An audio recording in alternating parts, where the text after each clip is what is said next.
que é muito importante nesse momento.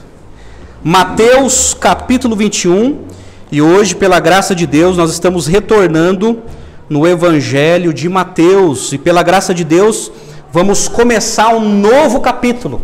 Estamos aí nessa peregrinação bíblica, pregando de maneira expositiva, capítulo por capítulo, versículo por versículo, no Evangelho de Jesus, segundo o registro de Mateus, que foi o seu apóstolo.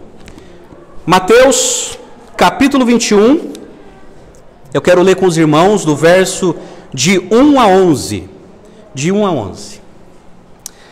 Acompanhem comigo a leitura da Escritura. Quando se aproximaram de Jerusalém e chegaram a Betfagé, ao Monte das Oliveiras, Jesus enviou 2 discípulos, dizendo-lhes: vão até a aldeia que está diante de vocês, e logo encontrarão presa uma jumenta, e com ela um jumentinho. Desprendam e tragam para mim. E se alguém disser alguma coisa, respondam: o Senhor precisa deles.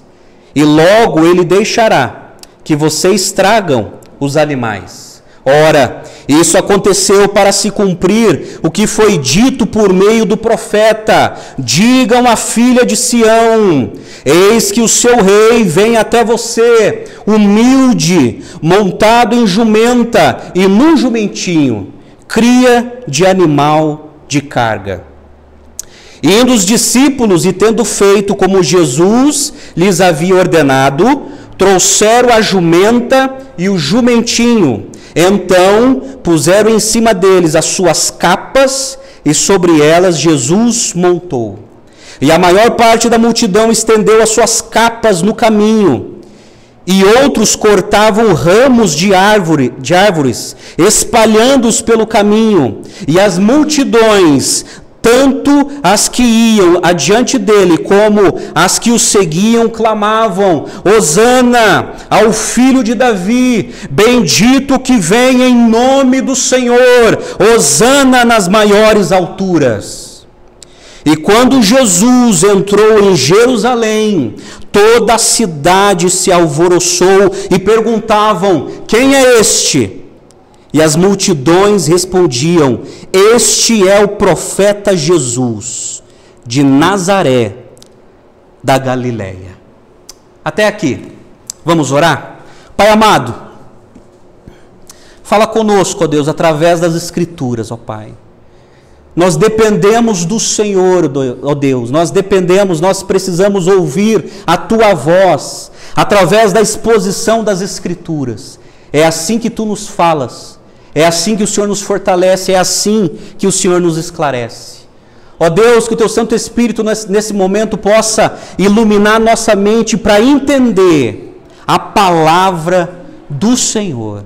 Nós dependemos de Ti, Pai, fala conosco nesse momento tão sublime. Oramos agradecidos, em nome de Jesus. Amém e amém. Por gentileza, mantenha a sua Bíblia aberta, ou a sua Bíblia digital ligada. Nós estamos em Mateus, e já chegamos no capítulo 21. Só lembrando algumas considerações. O capítulo 20, isso é, capítulo 18 até o capítulo 23, é o quarto grande discurso doutrinário de Jesus. Isso é, se nós seguimos a Cristo, se nós somos discípulos de Jesus, nós precisamos entender esse quarto grande discurso doutrinário. Por quê?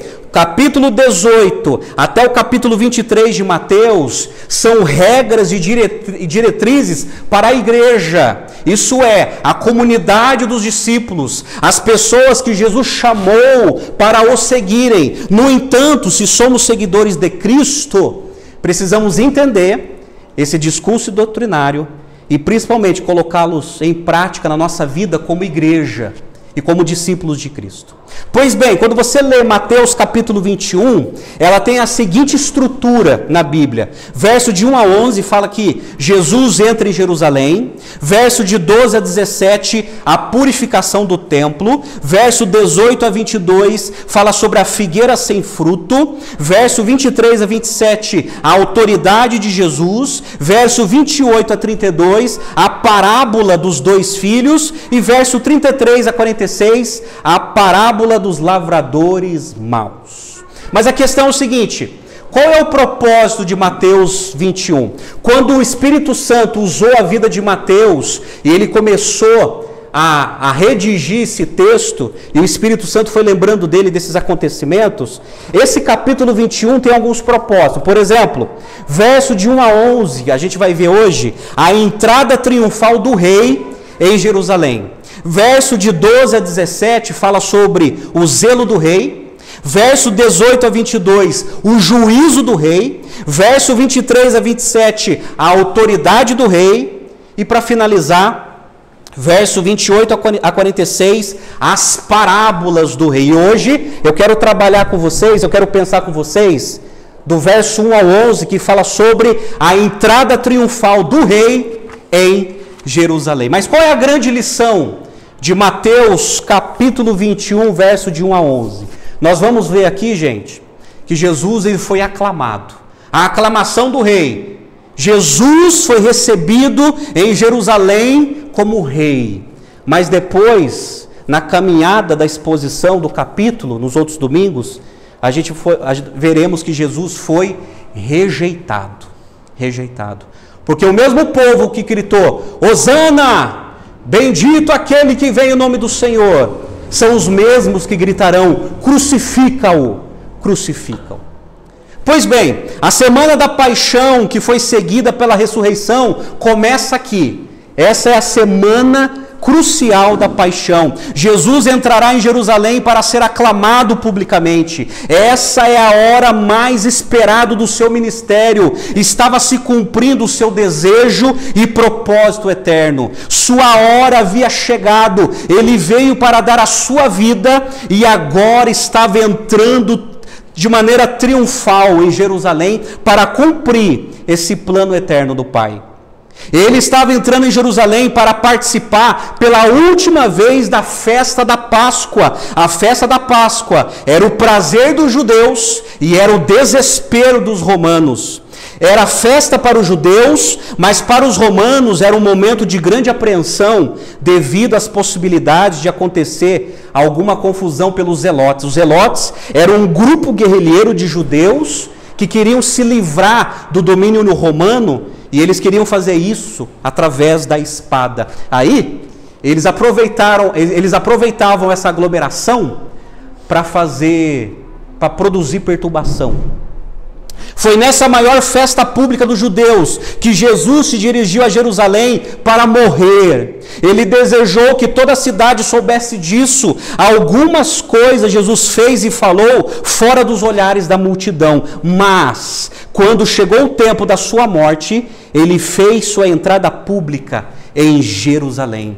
Ele chamou a atenção das autoridades, dos sacerdotes, dos anciãos, dos mestres da lei, dos gregos e dos romanos para si. Na festa da Páscoa, o grande cordeiro da Páscoa estava ali para ser sacrificado. E agora, eu quero chamar a sua atenção para a exposição do texto. Então, por gentileza, não feche a sua Bíblia, não desliga, que eu quero caminhar com você verso a verso nesse texto sagrado. O verso 1 diz assim: quando se aproximaram de Jerusalém, chegaram a Betfagé, ao Monte das Oliveiras. Jesus enviou 2 discípulos. Está aqui. Essa Betfagé é uma pequena cidade perto de Betânia, na encosta sudeste do Monte das Oliveiras. Não é mencionada em nenhum lugar na Escritura, a não ser nos relatos da entrada triunfal de Cristo. Então, por exemplo, você vai ver esse relato da entrada triunfal aqui em Mateus, capítulo 21, Marcos, capítulo 11, Lucas, capítulo 19 e João, capítulo 12, está nos 4 evangelhos. Betfagé, esse nome significa casa de figos, e é uma alusão ao fruto abundantemente produzido naquela área, por isso que recebeu esse nome. Os textos paralelos de Marcos e de Lucas mencionam ambos os lugares: Betânia, onde morava Marta e Maria e Lázaro, e Betfagé. Betânia também ficava nas vertentes do Monte das Oliveiras, na entrada para Jericó, a cerca de 3 quilômetros de distância de Jerusalém. Mas olha só, diz aí que Jesus enviou 2 dos seus discípulos. Aqui no texto eles não são identificados, mas talvez esses 2 discípulos fossem Pedro e João, talvez. Porque eles foram enviados em Lucas capítulo 22, 28, para poder preparar um lugar para a ceia. Vocês lembram disso? Então talvez esses 2 homens foram enviados para essa incumbência. Aí a ordem de Jesus, está aí no verso 2, foi o seguinte: dizendo-lhes: vão até a aldeia que está diante de vocês, e logo encontrarão preso uma jumenta, e com ela um jumentinho. Desprendam e tragam. A aldeia aqui referida poderia ser Betânia ou Betfagé. A maioria dos intérpretes prefere Betfagé. Tanto Marcos como Lucas mencionam o fato de que o animal que Jesus montaria deveria ser um no qual ninguém havia montado. Isso é, tinha que ser um animal especial e aí que ninguém ainda havia montado. Provavelmente essa exigência foi feita para salientar o caráter sem igual de Jesus. Nenhum outro era digno de montar no animal que lhe serviria de transporte. Isso aconteceu também quando Jesus foi colocado no sepulcro. Lembre-se que Jesus ele foi colocado no sepulcro novo, que ninguém tinha usado, e essa era uma propriedade lá de José de Arimateia, mostrando o seguinte, que para demonstrar o caráter sem par e o valor de Jesus sem igual. Aí no verso 2 diz aí: e logo encontraram preso uma jumenta, e com ela um jumentinho. Desprendam e tragam para mim. Sabe o que é interessante? Jesus sabia exatamente onde estavam os animais e deu uma ordem aos discípulos enviados: desprendam e tragam para mim. Agora deixa eu falar uma coisa para você. Jesus ele sabia exatamente. Ele não conhecia esse local onde os jumentos iriam ser solicitados. Ele não foi avisado, ele não recebeu informações prévias, mas mesmo sabendo de maneira profunda, ele envia 2 dos seus discípulos e fala: vai lá em tal lugar e traga para mim esses animais. Traga para mim esses animais. Você sabe o que é interessante? Que naquela época, quando um rei chegava numa cidade, principalmente um rei poderoso e vitorioso, primeiro ele mandava os seus arautos. Seus arautos iam lá, preparava o terreno para o rei chegar. Então é mais ou menos isso que Jesus está fazendo aqui. Mas no verso 3 diz assim: Jesus começa a orientá-los: e se alguém disser alguma coisa, respondam: o Senhor precisa deles, e logo ele deixará que vocês tragam os animais. Marcos registrou que de fato foi exatamente isso que aconteceu. Jesus não teve tempo de fazer os acertos para o uso dos animais, contudo, ele sabia exatamente a localização dos animais e a disposição dos donos dos animais. Esse conhecimento breve, detalhado, revela a sua onisciência divina. Gente, aqui Jesus ele não recebeu informações, ele não recebeu informações prévias para orientar os seus discípulos para pegar aqueles animais. Ele aqui estava utilizando a sua onisciência. Isso é um tributo que Jesus tem que nós não temos. Jesus ele tem os 4 atributos exclusivos da divindade. Onisciência significa que ele conhece tudo e todos. E é interessante que, devido à sua onisciência, ele instrui os seus discípulos dizendo: olha, vai a tal lugar, pega esses animais, e se houver reclamação, diga o seguinte: o Senhor precisa deles. Essa expressão é maravilhosa, porque essa palavra Senhor não é uma palavra magistral de educação. Essa palavra Senhor é um título divino. Isso é, essa palavra Senhor, Jesus estava se referindo ao seguinte: olha, se eles questionarem, se eles perguntarem, fala que eu precisarei usar esses animais. Fala que o Senhor, isso é, o Deus que se fez homem e habitou na nossa história, precisa usar esses animais. Aí, Mateus, ele já conecta com uma profecia no verso 4, olha na sua Bíblia. Ora, isso aconteceu para se cumprir o que foi dito por meio do profeta. Digam à filha de Sião, eis que o seu rei vem até você, humilde, montado em jumenta e no jumentinho, cria de animal de carga. Aqui Mateus, ele está conectando com uma profecia do Antigo Testamento, porque o Evangelho de Mateus, você vê várias vezes essa expressão, para que se cumprisse o que foi dito por meio do profeta. Mateus mostrando o seguinte para os judeus, olha, está vendo? Jesus é o Messias, as profecias se cumpriram cabalmente em Jesus. E aí no verso 5, Mateus é o único evangelista que menciona a jumenta, e não só o jumentinho, mas todos mencionam a pouca idade do jumentinho. Ou declaram que nenhum homem havia montado nele. A jumenta foi levado junto, possivelmente, para fazer com que o jumentinho cooperasse, né? Talvez se pegasse só o jumentinho não fosse. Mas aí solicitaram a mãe também, né? A jumenta. A expressão, agora, olha que interessante, a profecia. A expressão, diga a filha de Sião, significa a cidade de Jerusalém. A cidade de Jerusalém é essa filha de Sião, como se vê em Isaías, capítulo 22, verso 4. A expressão rei é descrito como humilde, montado em um jumento, conforme uma mistura das passagens de Isaías, capítulo 62, verso 11, e Zacarias, capítulo 9, verso 9. A primeira linha deriva-se do texto de Isaías e o restante do livro do profeta Zacarias. Está aqui. Mateus está conectando duas profecias, ali de Isaías e de Zacarias. E Zacarias, ele disse essa profecia, gente, há 550 anos antes do ocorrido, antes desse grande dia. Por exemplo, o Dr.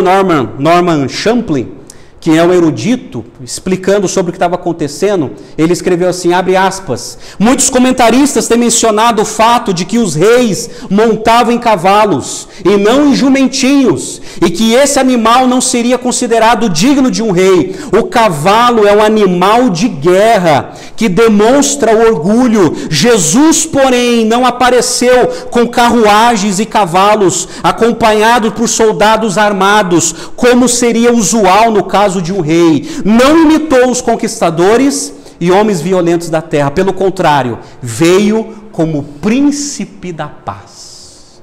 E ele seleciona um jumentinho proposital. E ele entra em Jerusalém para dizer o seguinte, olha, eu vim trazer paz. Eu não estou aqui como o mundo. Eu não estou aqui para mostrar para vocês o meu poder, mas para mostrar para vocês o evangelho da paz. Aí no verso 6 e 7, diz assim, indo os discípulos, e tendo feito como Jesus lhes havia ordenado, trouxeram a jumento e o jumentinho. Então, puseram em cima deles as suas capas, e sobre elas Jesus montou. Agora olha que interessante, quando você pega os outros relatos. O texto paralelo de Marcos 11 é mais completo nesse ponto. Olha como Marcos é detalhista, diz assim, ele escreveu assim, então foram e acharam o jumentinho preso, junto ao portão, do lado de fora, na rua, e o desprenderam. Alguns dos que ali estavam reclamaram, que fazeis soltando o jumentinho? Eles, porém, responderam conforme as instruções de Jesus. Então, os deixaram ir. A narrativa mostra que Jesus sabia de antemão o que aconteceria e que ele preparou os discípulos para as objeções dos que reclamaram. Está vendo a onisciência de Jesus? Ele envia os seus discípulos, Jesus fala que tipo de animal que ele precisa, ele fala do local e ele fala até da reclamação dos donos. E Jesus o instrui a responder da maneira certa e dizer, o Senhor precisa deles. Aí no verso 7 diz assim, então puseram em cima deles as suas capas e sobre elas Jesus montou. Isso é, colocaram sobre o animal as roupas, né? e Jesus montou no jumentinho. Aí o verso 8 diz assim: e a maior parte da multidão estendeu as suas capas, ou os seus mantos no caminho, e outros cortavam ramos de árvores, espalhando-os pelo caminho. Espalhar as capas pela rua era um antigo ato de homenagem reservado para a alta realeza, conforme fizeram com o rei Jeú. Lembra do rei Jeú? Em 2 Reis 9,13, quando ele foi aclamado o rei de Israel, fizeram a mesma coisa.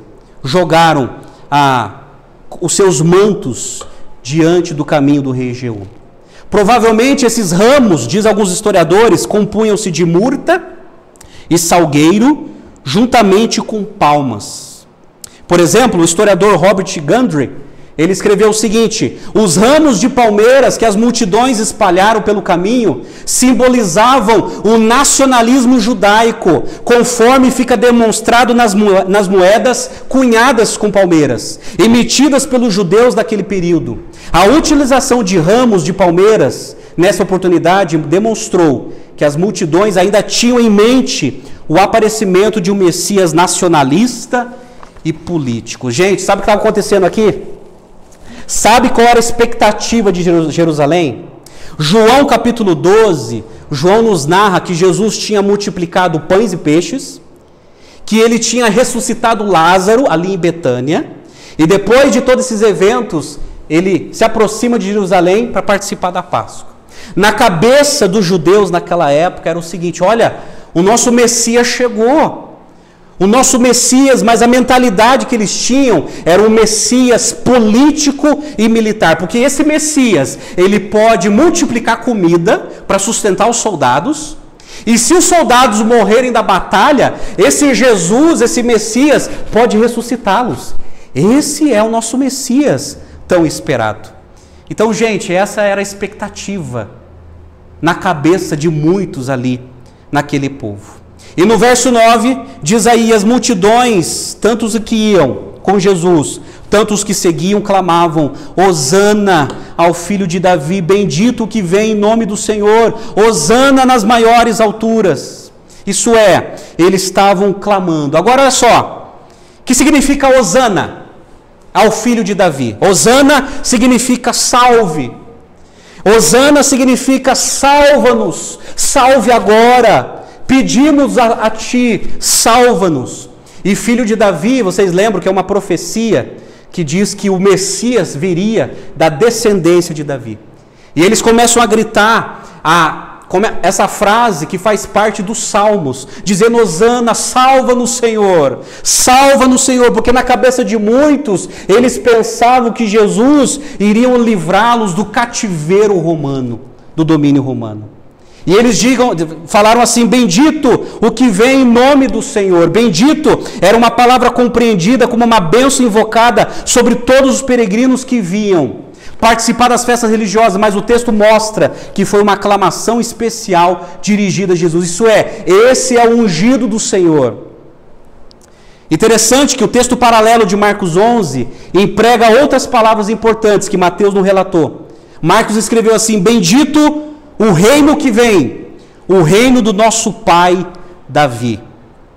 Lucas capítulo 19, que é outro texto paralelo, ele escreveu assim: e quando Jesus se aproximava da descida do Monte das Oliveiras, toda a multidão dos discípulos começou com muita alegria a louvar a Deus em alta voz por todos os milagres que tinham visto, e diziam: bendito o Rei que vem em nome do Senhor, paz no céu e glória nas maiores alturas. E João capítulo 12, que é outro texto paralelo, ele escreveu: Hosana, bendito que vem em nome do Senhor, que é o Rei de Israel. Todas essas frases estão no Salmo 130 até o Salmo 118, que são conhecidos como salmos de peregrinação.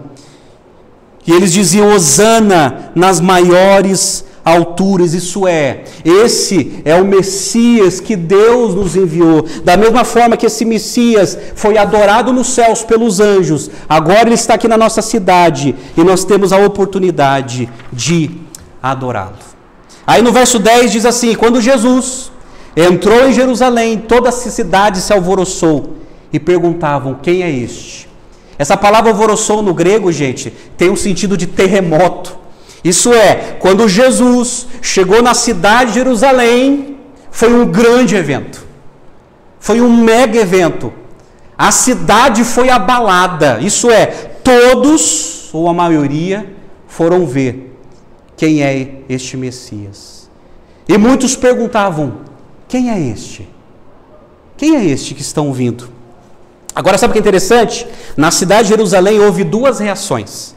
A admiração do povo, esperando o seu Messias, e a hostilidade da liderança religiosa. Por exemplo, o texto paralelo de Lucas 19 mostra a hostilidade de alguns fariseus. Olha só, alguns dos fariseus lhes disseram em meio à multidão, mestre, repreenda os seus discípulos. Mas Jesus respondeu, eu afirmo a vocês que se eles se calarem, as próprias pedras clamarão. E o texto paralelo de João, capítulo 12, também mostra a alegria do povo e o ódio dos fariseus. E João escreveu assim, e Jesus, tendo conseguido um jumentinho, montou, segundo está escrito, não tema, filha de Sião, eis que o seu rei está vindo montado num filho de jumenta. Seus discípulos a princípio não compreenderam isso, mas quando Jesus foi glorificado, então eles se lembraram de que essas coisas estavam escritas a respeito dele e também de que tinham feito isso com ele. A multidão que estava com Jesus, quando ele chamou Lázaro do túmulo e o levantou dentre os mortos, dava testemunho. Por causa disso também a multidão saiu ao encontro de Jesus, pois ouviu que ele tinha feito esse sinal. Então os fariseus disseram entre si, vocês podem ver que não estão conseguindo nada. Eis que o mundo vai atrás dele. Isso é, você vê um povo clamando, admirado e celebrando, e você vê uma liderança religiosa inflamado pelo ciúme, pela inveja e pelo ódio. E que não receberam Jesus de maneira calorada. E a pergunta é, quem é este? Para os fariseus, Jesus era um impostor. Para alguns, ele era mais um rabino, mais um bom rabino entre muitos. Para outros, Jesus era um homem poderoso por causa dos milagres. Então responderam alguns da imensa multidão, este é o profeta Jesus de Nazaré, da Galileia. Isso é, esse é o Jesus lá do norte, lá da Galileia, lá da cidade de Nazaré, onde foi criado. Esse é o Jesus que tem feito milagres. Talvez na cabeça do povo, eles estavam se lembrando da profecia de Moisés, em Deuteronômio 18:15, que diz assim, o Senhor, seu Deus, fará que do meio de vocês, do meio dos seus irmãos, se levante um profeta semelhante a mim. A ele vocês devem ouvir. Então foi isso que aconteceu, meus amados irmãos. Foi isso que aconteceu ali, entrando em Jerusalém, nesse mega evento que paralisou e tremeu a cidade. E estavam ali todos os espectadores, e muitos cantando e louvando, Hosana, ele veio, enfim ele chegou, enfim o nosso Messias político e militar, ele veio. Mas Jesus fez questão de não entrar com um cavalo, mas de entrar com um jumento, para nos ensinar algumas coisas. Pois bem, eu quero fazer algumas aplicações. Diante desse texto sagrado, eu quero fazer algumas aplicações para a nossa vida espiritual e para nós entendermos algumas coisas que Deus fez nesse momento. Eu quero destacar 4 lições, guarde isso. 4 lições que eu tiro desse texto sagrado. Número 1, a consumação de um plano eterno. Interessante que os evangelistas, eles deixam bem claro que a vinda de Jesus ao mundo foi um plano traçado na eternidade. Isso é, a vinda de Jesus no mundo não foi um acidente. Isso é, a vinda de Jesus no mundo foi um plano, foi um decreto de Deus que foi estabelecido na eternidade e que aconteceu na nossa história. Jesus, ele pronunciou a sua entrada em Jerusalém 3 vezes, agora havia chegado o grande momento. E não há nada de improvisação, nada de surpresa, ele sabia o que devia fazer. As profecias apontavam sobre como aconteceria e aconteceu claramente em Jesus. Assim como as profecias do primeiro advento de Jesus se cumpriram, também as profecias do segundo advento se cumprirão. O verso capítulo 4, Mateus falou assim, olha, isso aconteceu para que se cumprisse aquilo que o profeta diz. Agora, meus amados, deixa eu chamar a sua atenção. Todas as profecias, a boa parte das profecias do Antigo Testamento se cumpriram em Jesus. Na primeira vinda de Cristo, no primeiro advento de Cristo, significa que as outras profecias do Antigo Testamento e as profecias que o próprio Cristo proferiu, vai se cumprir. Vai se cumprir.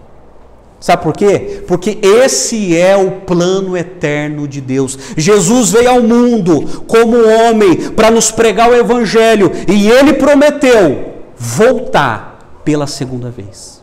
Se as profecias se cumpriram falando da primeira vinda, as profecias que falam da segunda se cumprirão também. Entenda isso, se cumprirão. Jesus vai voltar e as profecias estão se cumprindo. Olha, se você tem um mínimo de conhecimento das Escrituras, você há de entender que tudo que tem acontecido, está acontecendo, é cumprimento de uma profecia. Jesus está à porta, Ele está voltando.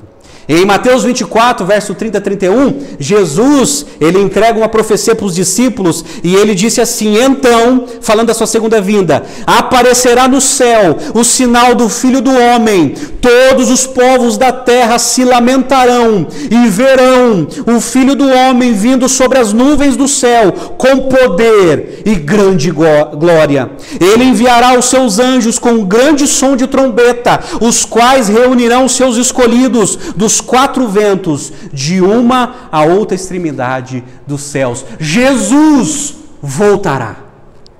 Ele vai voltar. E olha que a volta de Jesus vai ser pessoal.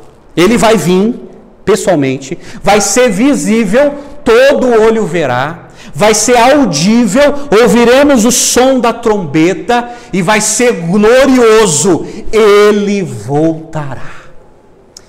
Deixa eu perguntar uma coisa para você. Você está preparado para a segunda vinda de Cristo? Deixa eu falar uma coisa para você. Isso não é mito. Isso não é fábula.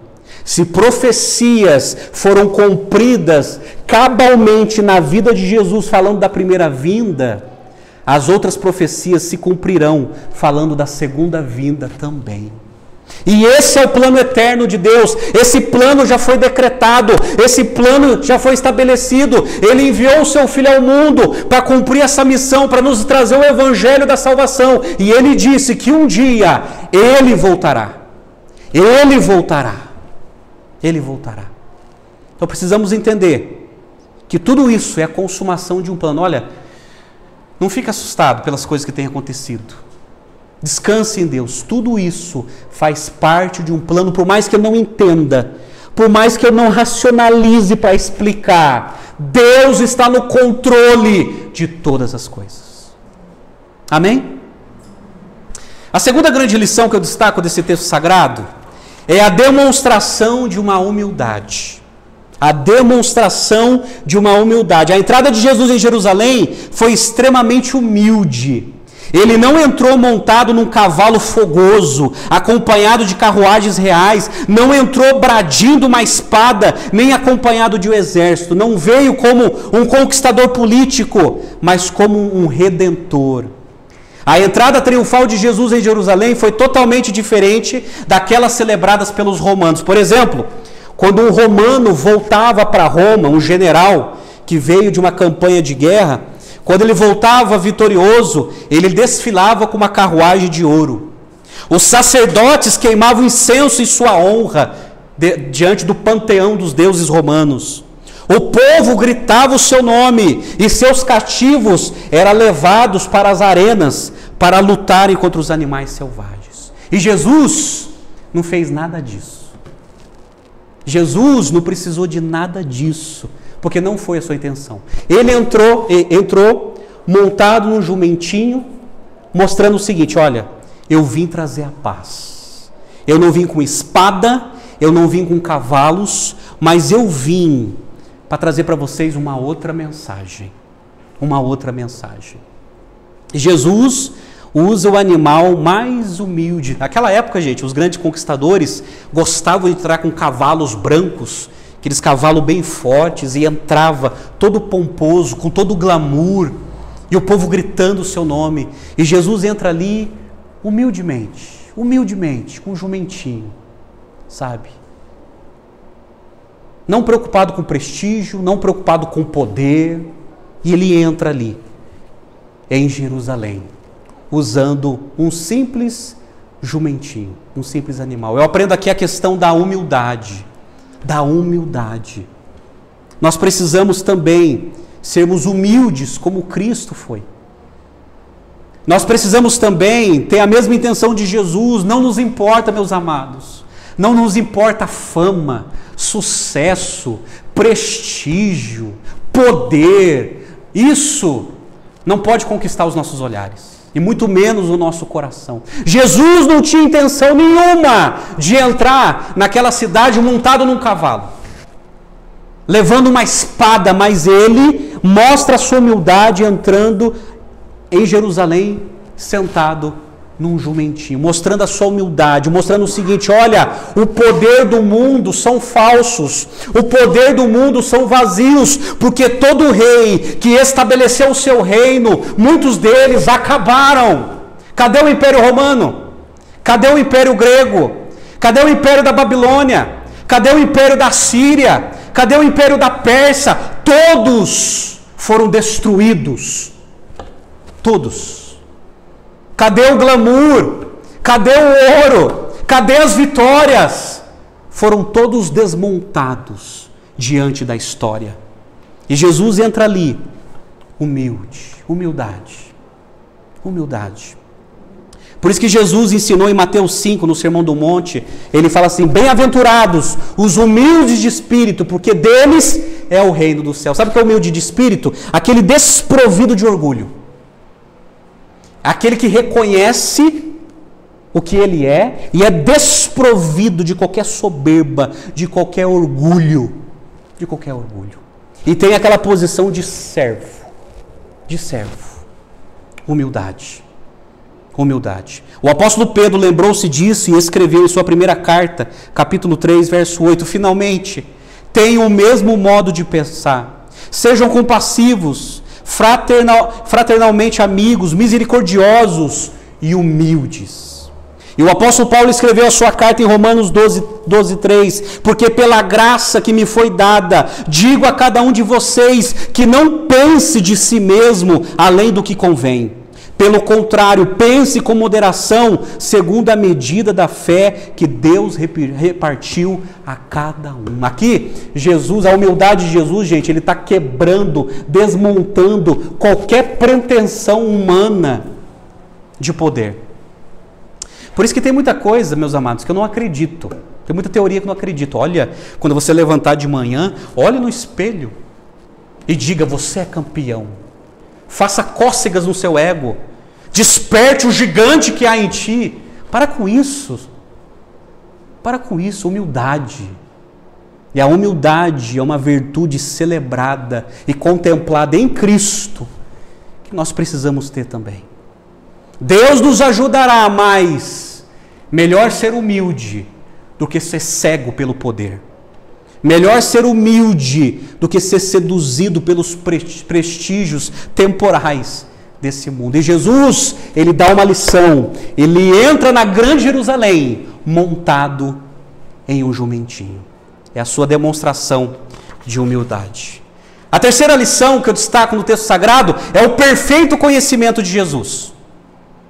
Jesus demonstrou a sua onisciência quando disse onde estava o jumentinho e a jumenta, quando instruiu seus discípulos sobre o que responder diante da indagação dos donos. Isso é, Jesus é onisciente, ele conhece tudo e todos, nada para Jesus é surpresa, nada para Jesus é novidade, ele já conhece, ele conhece o meu passado, o meu presente, e ele já conhece o nosso futuro. Essa é a diferença da onisciência com as nossas limitações. Jesus já conhece o nosso futuro. Ele já conhece o futuro da igreja. Ele já sabe o que vai acontecer. Ele sabe, onisciência. E por saber, ele fala para os seus discípulos, ele envia 2 e fala, ó, pega lá os 2 animais, em tal lugar. E ele conta detalhes. E se alguém reclamar, e vai reclamar, diga, o Senhor precisa deles. Diga que o Senhor precisa deles. Ó, meus amados, Jesus nos conhece. Jesus conhece você melhor do que você mesmo. Ele sabe do seu coração, Ele sabe o que você está passando na vida, Ele sabe detalhes da sua vida. Ele sabe detalhes da sua existência. Nada escapa diante dos olhos do nosso Messias. Nada. Nada. E Hebreus, lembrando disso, capítulo 4, verso 13, eles escreveram assim: e não há criatura que não seja manifesta na sua presença. Pelo contrário, todas as coisas estão descobertas e expostas aos olhos daquele a quem temos de prestar contas. Todas as coisas estão descobertas aos olhos daquele que um dia nós prestaremos conta. Por quê? Porque as Escrituras nos ensinam o seguinte, que Jesus, na sua primeira vinda, ele veio como cordeiro para morrer. Mas na sua segunda vinda, ele vai vir como o leão da tribo de Judá. Isso é, ele vai vir como juiz para julgar. Para julgar. E os olhos dele estão em todo lugar. Ele sabe. Ele conhece. Provérbios 15, 13 diz assim: os olhos do Senhor estão em todo lugar, contemplando os maus e os bons.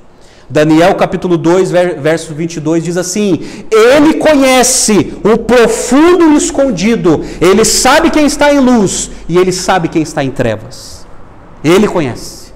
Nada escapa aos olhos de Jesus. Devido a esse atributo, Tomé, quando duvidou dele, e Jesus apareceu para ele, lá em João 20, 28, Tomé disse: Senhor meu e Deus meu. Isso é, Tomé reconheceu a divindade de Jesus. A divindade de Jesus.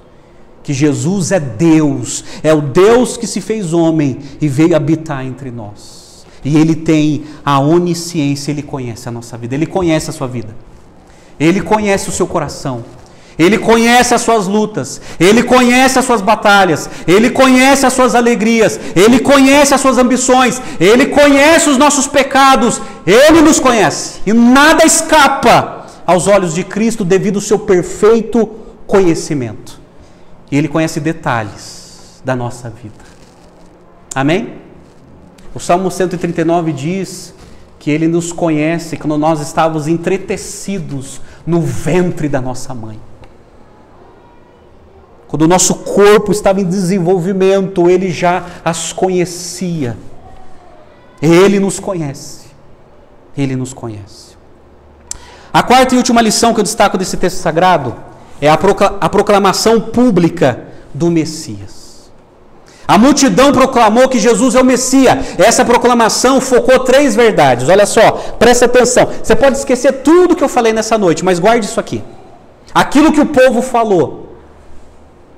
Quando o povo gritou e clamou: Hosana, Hosana nas alturas, bendito o Senhor que vem. 3 verdades aquela profecia nos aponta. Primeiro, aponta Jesus como Salvador. Está aqui, Hosana, a palavra Hosana é salva-nos. Salva-nos agora, pedimos, por favor, salva-nos. Hosana é um clamor de alguém pedindo por socorro.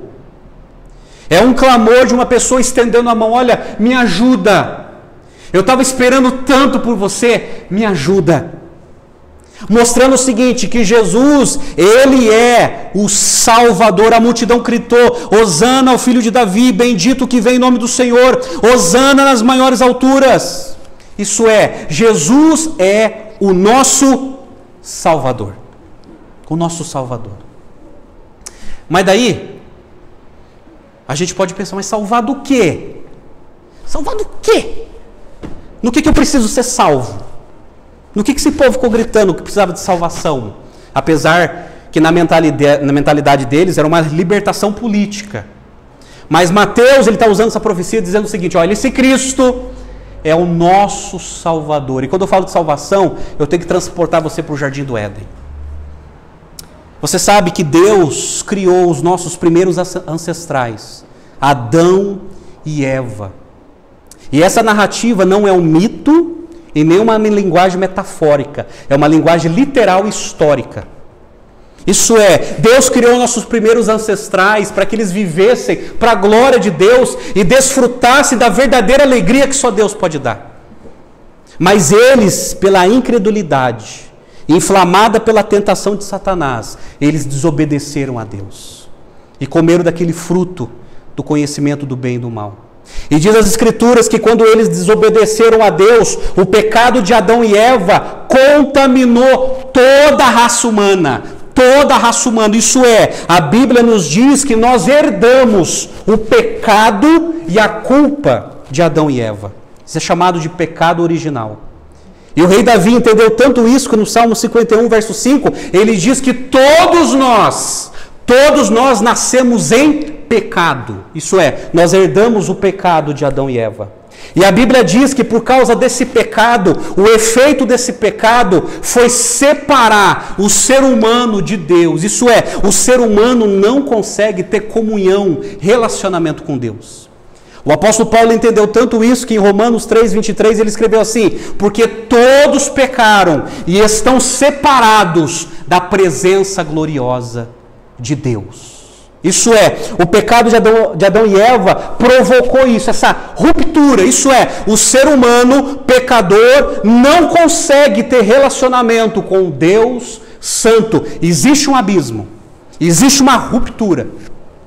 E por causa dessa ruptura, muitos tentam chegar até Deus através de algumas pontes que são frustradas. Por exemplo, tem muita gente que tenta chegar até Deus através da religião. Tem muitas pessoas que pensam que por praticar uma religião, por praticar uma liturgia, que por praticar um ritual religioso, isso vai os habilitar a chegar até Deus. Só que a Bíblia fala que isso é uma frustração. Ninguém chega a Deus através dos rituais religiosos, seja qual for. Muitos tentam chegar até Deus através da sua ética, através da sua moralidade. Olha, é o seguinte, eu vou para o céu porque afinal de contas eu nunca roubei, eu nunca matei, eu nunca participei do mensalão, eu nunca fiz mal para ninguém. Então, por causa da minha ética, isso vai me habilitar a ir para o céu. Mas isso também é uma atitude frustrada, não é suficiente para ir para o céu. Então muitos tentam se justificar, isso é, muitas pessoas são autossuficientes. Não, calma aí, a minha ética, a minha moralidade, a minha religiosidade, a minha caridade, tudo aquilo que eu produzo, tudo aquilo que eu faço vai me salvar. Só que a Bíblia diz em Isaías 66 que as nossas obras de justiça não passam de trapo de imundícia. Isso é, tudo aquilo que a gente faz, mesmo que tenha boa intenção para chegar até Deus, não passa de algo podre, insuficiente, por causa do pecado na nossa vida. Qual foi o plano eterno de Deus? Deus entrou na nossa história, se revestiu de homem, e Ele entrou na nossa história para nos trazer o Evangelho, a mensagem da salvação. E na cruz do Calvário, ali em Jerusalém, na cruz do Calvário, Ele morreu como nosso substituto. O Cordeiro perfeito, sem pecado, na cruz do Calvário, assumiu os meus pecados, as minhas culpas e os seus pecados e as suas culpas. E ali, a ira de Deus foi despejada sobre Ele. Ali Ele sentiu os pecados de todos nós. E ali Ele nos garantiu a salvação. Isso é, antes estávamos condenados, estávamos perdidos, mas por causa da morte de Cristo na cruz, Ele nos perdoou, nos redimiu e nos salvou. Isso é, Ele morreu na cruz para que nós possamos deixar de confiar em nós mesmos, nas nossas produtividades e caridades e religiosidades, parar de ver nós como ato de salvação e ver a cruz como única alternativa de salvação. Crer em Jesus significa deixar de confiar em si para confiar naquilo que fizeram por nós, lá na cruz para nos salvar. Por isso que Romanos 6,23 diz assim: o salário do pecado é a morte, mas o dom gratuito de Deus é a vida eterna em Cristo Jesus, nosso Senhor. Então por isso que eles gritavam: Hosana, esse é o nosso Salvador. Estávamos perdidos, mas o nosso Senhor vem ao nosso encontro. Ele veio nos salvar, Ele veio nos perdoar, Ele veio nos redimir, porque a nossa religião não resolveu isso, a nossa ética não resolveu isso, nada nesse mundo resolveu isso, mas agora o nosso Senhor chegou para nos salvar. Amém? É isso, Hosana. Hosana ao filho de Davi. Deixa eu perguntar uma coisa para você: Jesus é o seu Salvador? Ele é o seu Salvador? Nada pode salvar você. Nada que há de bom em você pode salvar você. Nada. Nada. O único que pode nos salvar é Jesus. É Jesus. É por isso que lá em João 14,6 ele fala o quê? Para os seus discípulos: eu sou o caminho, a verdade e a vida. Ninguém vem ao Pai a não ser por mim.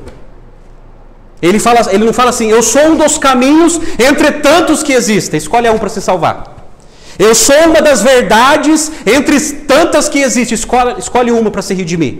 Não, eu sou o caminho, singular. Eu sou a verdade, exclusividade. E eu sou o único que pode te dar vida. Eu sou o único que pode pegar você e te levar a ter relacionamento com Deus.